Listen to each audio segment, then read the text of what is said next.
Passive infrared sensor, সংক্ষেপে PIR motion sensor. বিভিন্ন ধরনের সিকিউরিটি সিস্টেম প্রজেক্টে এই সেন্সর অনেক বেশি ব্যবহার হয়ে আসছে, তাই আজকে আমরা এর খুঁটিনাটি সম্পর্কে আলোচনা করব। প্যাসিভ ইনফ্রারেড সেন্সর নামকরণের পিছনের কারণ, এই সেন্সর ডিটেকশনের জন্য কোনো ধরনের এনার্জি বা রেডিয়েশন উৎপন্ন করে না। স্বাভাবিক প্রশ্ন, তাহলে এটা কিভাবে কাজ করে? যে সকল বস্তুর ভেতরের তাপমাত্রা 0 ডিগ্রির চেয়ে বেশি, সেই সকল বস্তু তার ভেতরের তাপকে ইনফ্রারেডের মাধ্যমে পরিবেশে ছড়ায়। কিন্তু ইনফ্রারেড খালি চোখে দেখা যায় না, তবে এই সেন্সর সেটা ডিটেক্ট করতে পারে। আমার হাতে যে মডেলটি দেখা যাচ্ছে সেটি HC-SR501। এর উপরে একটি ফ্রেসনেল লেন্স লাগানো রয়েছে, যেটি এর কর্মদক্ষতা 110 থেকে 120 ডিগ্রি অ্যাঙ্গেলে বৃদ্ধি করে। লেন্সটি খুলে ফেললে দেখা যাবে সেন্সর।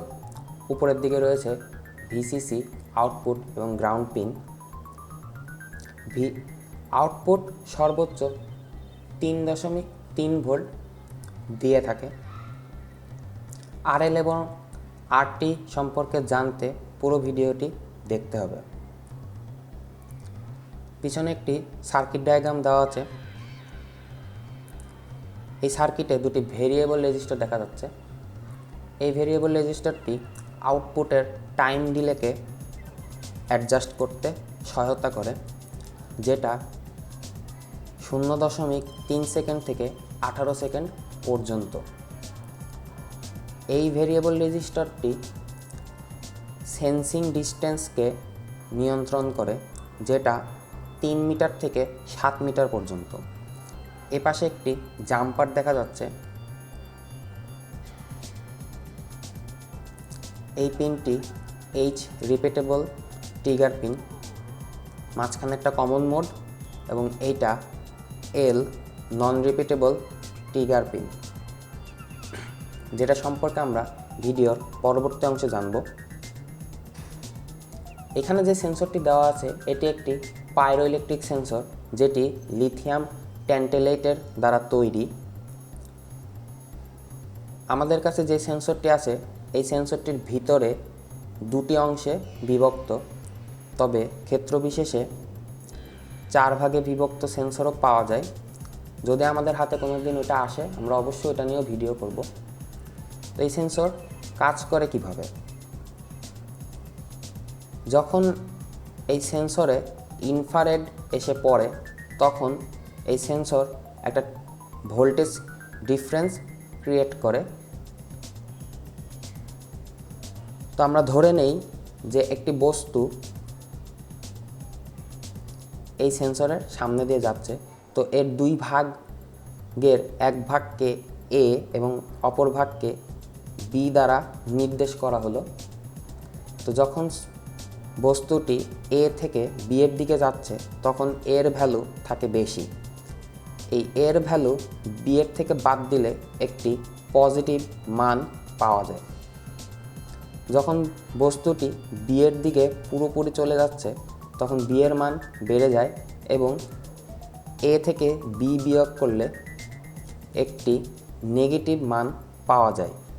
এই ভোল্টেজ ডিফারেন্স পিছনের এই আইসি BISS 0001-এ পাঠানো হয়। সে একটি ডিসি 3.3 ভোল্ট আউটপুটে দেয়। তো H রিপিটেবল এবং L নন রিপিটেবল বুঝতে হলে আমরা ধরে নেই টাইম ডিলেটা 4 সেকেন্ড এবং সেন্সিং ডিস্টেন্স 5 মিটার। যখন H রিপিটেবলে সিলেক্ট করা থাকবে, তখন